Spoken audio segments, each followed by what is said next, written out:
Good evening, members. Get started. Welcome to the Cheltenham Borough Council Planning Committee being held on Thursday, the 17th of July. My name's Councillor Garth Barnes. I'm the chair of the committee. The meeting is being streamed live to Cheltenham Borough Council's YouTube channel, and the recording of the meeting will be held for 4 years. If there are any breaks in the transmission to the YouTube stream, the meeting will be adjourned for a short period until any issues are resolved. If you are here to make a representation to the meeting, you are consulting to the use of the sound and video recordings for broadcasting and training purposes. Please be aware that CCTV and audio recording is now in operation in the public gallery. The recordings will be held by the council for 5 months. Please note, fire alarm test is not expected, so if the alarm does sound, you should immediately make your way to the nearest exit. Okay, so crack on. Item 1, apologies. We've received apologies from Adrian Bamford, who's unfortunately got a severe back problem. And we haven't got a substitute for him, so we're running late. Item 2, declarations of interest. Councillor Clark, do you want to? Yes, I would like to.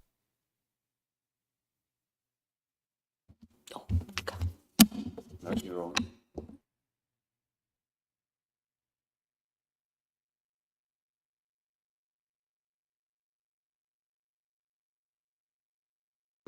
I see. I'd like to declare that I'm a friend of Mr. Oggy Boydcheck, who has applied for permission to build some stone steps, so I shall recuse myself when that item comes up. That's item 3, so you'll be leaving the chamber at that point, yes. Any other declarations of interest? No. Okay. So, declarations of independent site visits then. Anyone? Councillor Oliver? Thanks, Chair. 6A and 6B. Thank you. Anybody else? No. Okay. Right, we have 2 minutes of the last meetings to approve. So the first one is the 19th of June agenda, item, minutes, sorry. Is everybody happy that they're a true record? Happy for me to sign them? Thank you. And the second lot is the 4th of July.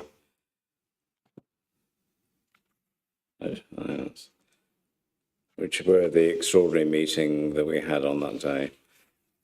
Has everybody read those minutes?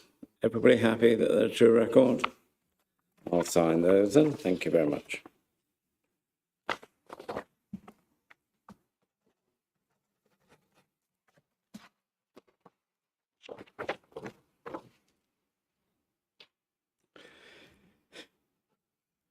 Item 5, public questions, none received. So we go straight into item 6 and application 6A. And I think Chris Gormley is going to introduce it for us.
Okay, thank you, Chair. Apologies for that.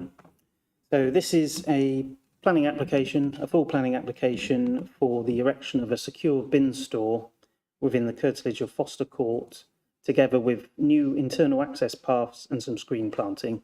And the application is before the Planning Committee this evening because the applicant is Cheltenham Borough Homes. So moving on to the site location plan. So we can see Foster Court here in the centre. And you can see that it's on Mendip Road, which goes round to the north. The application site itself is obviously edged in red. The lower area of red is the proposed location of the bin store, and the upper area of red is an area of proposed planting. So this shows the application site as it is at the moment. So the secure bin store is proposed in the location where those wheelie bins are currently stored. So those wheelie bins are roughly in the position of the new bin store. So the proposal would be to create a secure compound, in effect, to park those bins in. So moving on to the aerial photograph. So I'm not sure if that shows it very clearly, but the area for the proposed bin store is just outside of the canopy of the tree, which is to the left of centre there. Moving on to the proposed site plan.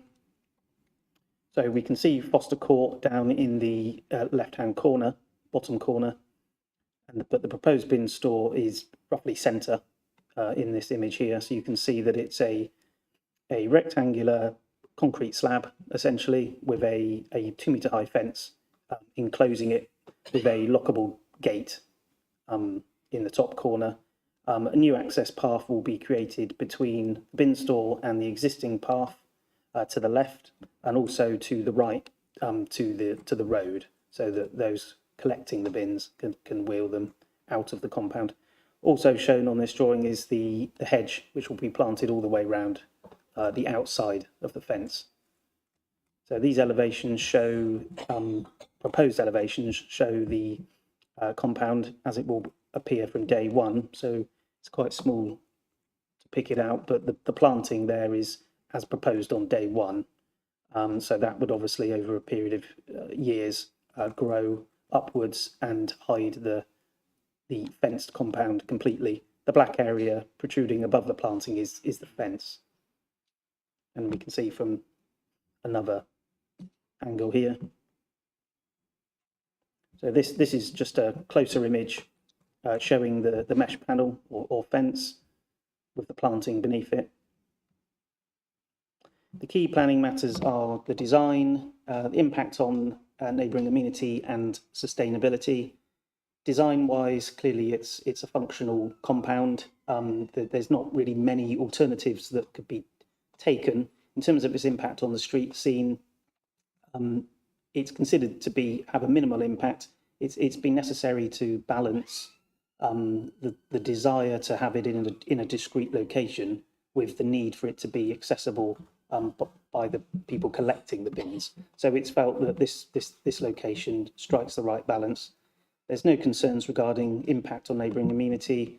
As I say, the bins are already stored in that location. So this is enclosing the bins and hiding them from view largely once the planting becomes established. And in terms of sustainability, it's policy compliant in that respect and complies with those elements of the SPD which are relevant. So the recommendation, Chair, is to grant permission subject to 5 conditions: the time limit condition, condition relating to approved plans, habitat management and monitoring plan. This relates to the new planting, the tree protection plan, because the slab and the fence is close to the root protection zone of those trees, birch trees, and landscaping condition. Thank you, Chair. Thank you, Mr. Gunn. We have no public speakers, so any members' questions? Oh, nobody in there on 3. I saw Glenn first, so Councillor Andrews. Yeah, just wondering what the thinking is behind the need to make it a lockable bin store. I mean, it's unlikely anyone would use it other than the people that actually live there, I'd have thought. Thank you, Chair. I think that's a fair point. I think it is probably quite unlikely that anyone else would use it, but that is the proposal before us, and that there is a desire for it to be kept secure. Councillor Steinhardt? Yeah, just to clarify, I assume that's just to tidy up the area of the wheelie bin area stores, and I assume there's been no particular problem of vandalism, etc., with the present situation. Thank you, Chair. Not that I'm aware of. There's nothing in the planning submission that suggests that that's been an issue.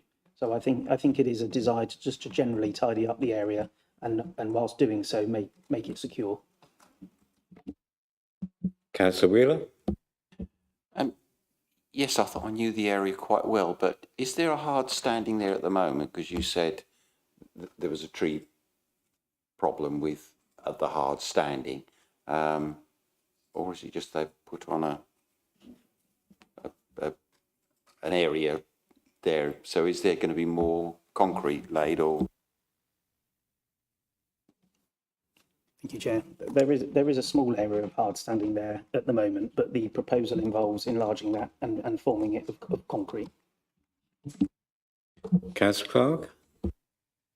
I'm not familiar with this development. Is it, are they homes for people with mental health issues? And has the objector found he's satisfied now after the officers spoke to him? Because it's quite a long and endearing objection. I wonder whether this is in front of his window.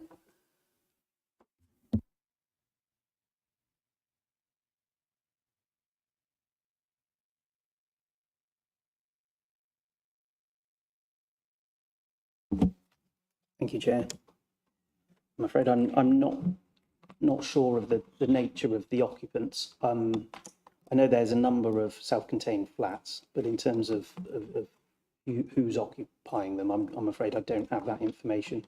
In terms of the objector, I mean, officers are content that those issues have been dealt with. Obviously, whether the objector shares that view is another matter.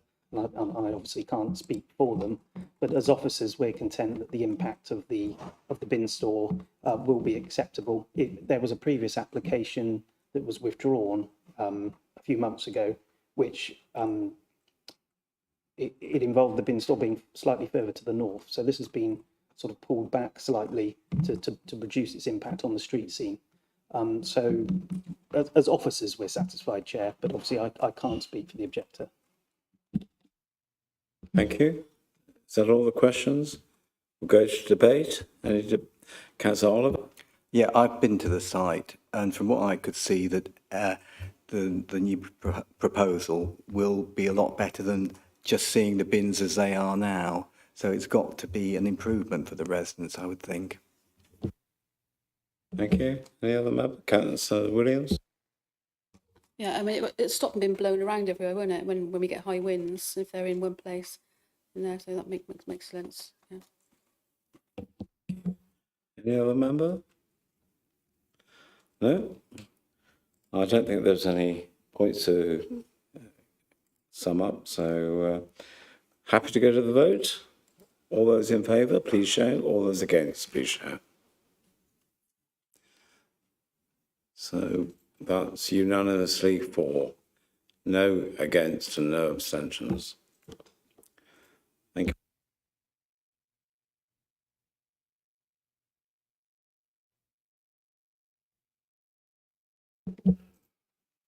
Right, we can move on to item 6B, Spring Bridge, London Road. And again, I'll ask Chris Gonn to introduce it for us, please. Thank you, Chair.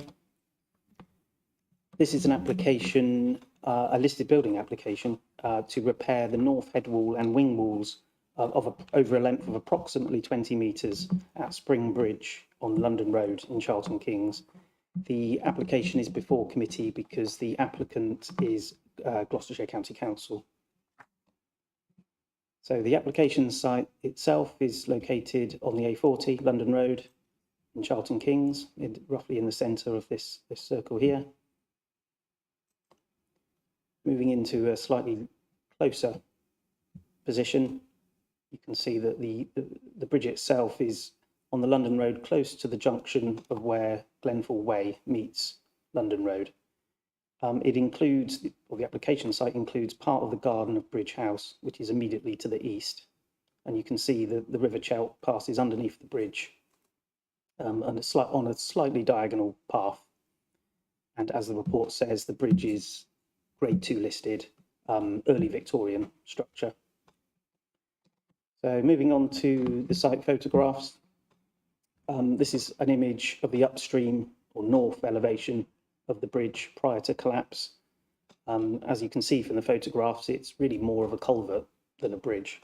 And I'll move on to some post-collapse photos in a moment, but what has happened essentially is that the wall, the retaining structure, the occupied, all of the masonry above the archway has collapsed into the river.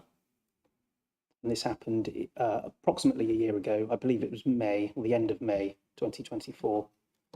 So here's a photograph roughly from the same place following collapse. So you can see that the masonry, which was brickwork largely, has collapsed. Some of the road has collapsed as well behind it, and the parapet wall along the top of the bridge on the footway has collapsed into the river as well. And here from a slightly different angle, you can see there is some masonry still in place immediately above the archway, but really pretty much everything else has collapsed into the river. There's some outfall pipes remaining. You can see in the top right corner, some of the parapet wall is still there, but the parapet wall has largely collapsed. And this is the view from another angle.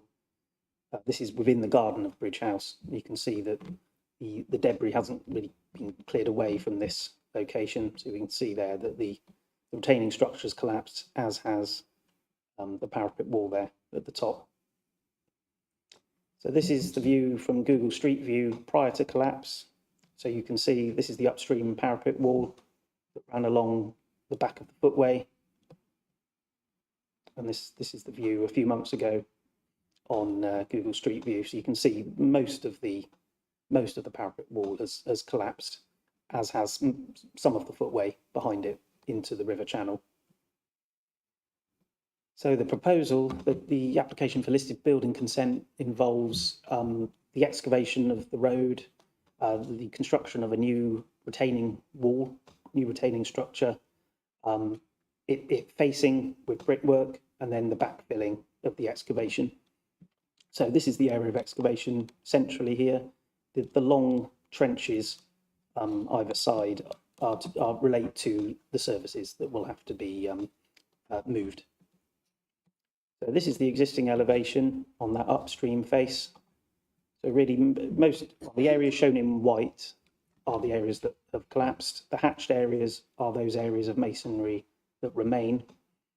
Then you can see the archway at the bottom there. So there are some areas of masonry remaining, but these are largely unstable. So these are the proposed works. So what will be constructed essentially is a cast in situ concrete wall to retain the earth behind it, brickwork parapet on the top, but also that concrete wall, that retaining structure, will be faced in matching brickwork, so a heritage metric brickwork to match the parapet wall. And finally, this is the final drawing. This shows the proposed cross-section. So the thick black line at the top of the screen here is the carriageway, and you can see the curbstone at the top there as well, and the footway. So the road will be excavated back from the water level really, back to the middle of the westbound carriageway. And you can see what the engineers would call benching back. So it will be benched back in terraces, this large concrete mass, which will be cast in situ at the bottom there to retain the load. Above that, there'll be a retaining structure of blockwork, And then above that, the brickwork masonry parapet. And then, as I say, the whole structure on its visible face, facing the river, will be faced in this heritage brickwork. And then obviously the excavation will be backfilled and compacted and the road reconstructed on top. So the recommendation is to grant listed building consent. There's 4 recommended conditions: standard 3-year time limit, adherence to approved plans, the making good of any disturbed surfaces where they can be retained, and then the prior approval of those facing materials. So the heritage brickwork, which will face the retaining structure, that will need our prior approval before it's installed. In terms of the merits of the application, it's not considered that there will be any harm to the listed building. Clearly, the harm has already occurred through the collapse. So the works that are proposed will be to the benefit of the listed building, and they will obviously secure its future going forward. And therefore, the proposal complies with the relevant policies of the development plan. So, as I say, Chair, the recommendation is to grant listed building consent. Thank you, Chair. Thank you, Chris. So we have no public speakers, so are there any questions from members? Councillor Foster?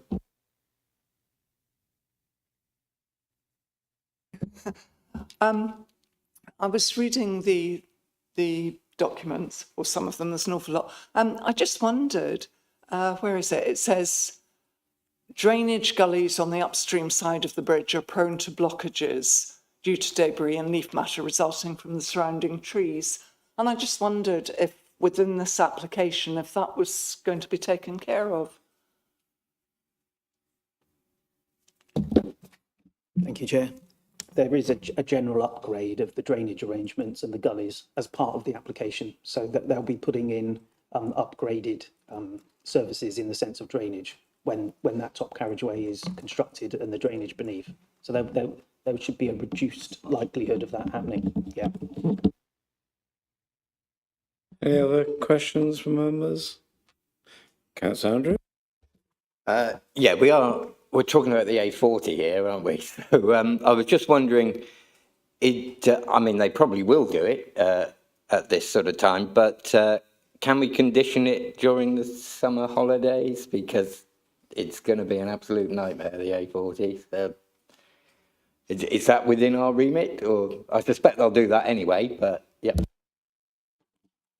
Thank you, Chair. I mean, in my view, that's outside of the scope of an application for listed building consent. In terms of the works themselves, the county can undertake under their own permitted development rights. And it would be, I think it's outside of the scope of a listed building application, but I think it would be very difficult to condition it in any case, because it's not clear how long these works are going to take. They're quite substantial works, and they have said that the road will be closed while they're underway.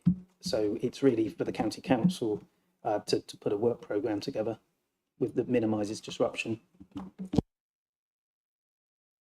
Thank you.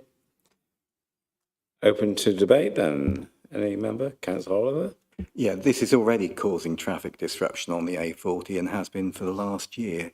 So I think I'm happy to approve it, and I want them to get on and get it done. Thank you for that. Yes. Councillor Wheeler? Yes, just on the same vein, this is, we can't say no to this. This work's got to be done. This is a major issue. We can't leave it as it is. So yeah, I'm like Councillor Oliver, I'm quite happy to. Thank you. Don't see any other hands going up, so happy to go to the vote. Let's put your cross against, for, against, or abstention, none, please. Right, that's unanimously for, no against, no abstentions. Thank you very much. So we move on to the item 6C. Councillor Clark, are you going to? Yeah, with your permission, Chair, I have read all the appeals and there's no other business to deal with. So could I leave the building? That's entirely down to you. Thank Yes, you, I'm sir. quite happy for that. Thank you. Thank you.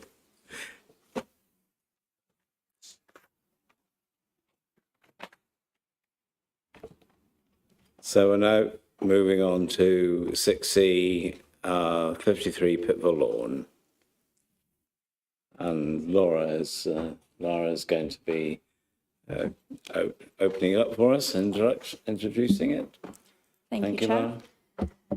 This is a listed building consent application for replacement of damaged front steps at 53 Pittville Lawn.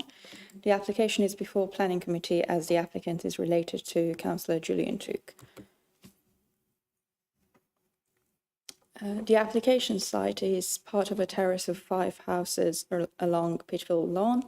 It is a Grade 2 listed building and lies within the Pittville character area of the Central Conservation Area. The steps affected by the proposal are marked by a red line, as you can see.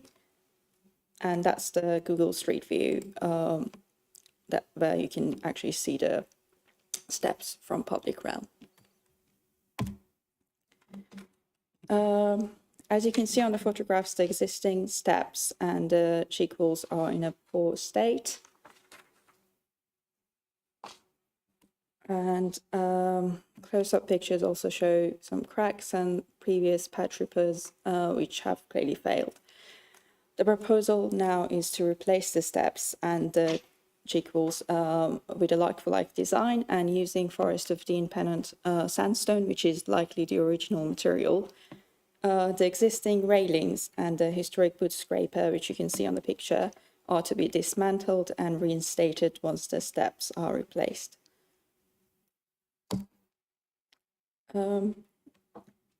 Given the condition of the steps, the replacement is considered to be justified, and the proposal will sustain the significance of the listed building through sympathetic replacement. With regards to policy SD8 of the Joint Growth Strategy and section 16 of the MPPF, it is recommended to grant listed building consent subject to conditions, which includes the standard 3-year time limit, compliance with approved plans, and compliance with details that were provided in writing, that is the proposed material, and reinstatement of the removed features, and making good of any disturbed surfaces. Thank you, Laura. We have no public speakers again, so it's open to members' questions. Any questions? No?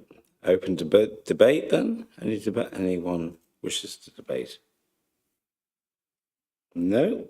Oh, Councillor Steinhardt. The only thing to say really is that it's like for like, it's an improvement. I can't help but agree that it should go forward. Thank you. Thank you for those comments. So in light of no other hands going up, we'll go to the vote. All those in favour, please show. This is for grant. Oops. Oh, well, yes. I was looking for someone else, but Barbara Clark's gone answer. That's 9 for, none against, and no abstentions, so that's approved unanimously. Thank you very much indeed. Item 7 is appeal updates for note. There are no other items which I determine are urgent, so I will close the meeting with the next meeting scheduled as the 21st of August. Thank you all very much.